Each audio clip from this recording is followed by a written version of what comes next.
Everybody, today we're going to talk about my absolute favorite table saw gadget, one of these thin rip jigs. Now, I don't know the brand of this one. There's lots of different options.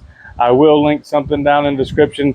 I might even try out a YouTube shopping link on this one, but for whatever I find. But it's just a general concept I want to talk about today. In the event you haven't seen one of these used before, just get it all lined up in your miter slot. I do wish this one just had one bar instead of these two little bars.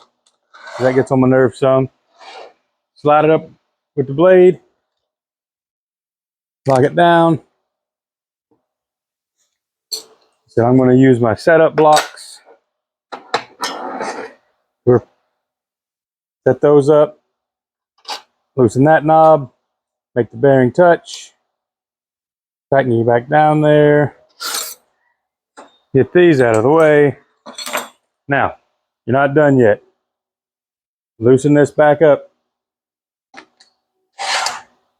Get it over here behind the blade. It's up there. It's going to push in. Might get a kickback. You don't want that. Then you get your board.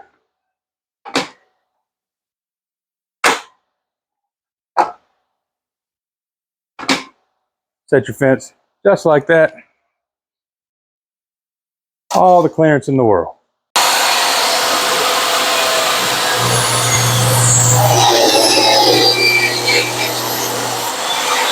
Here's why I like the thin rip jigs. I've got the fence set at 5/8 of an inch.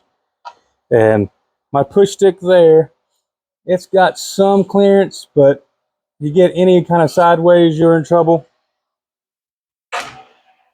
I do have a gripper. Got a good bit more clearance that way.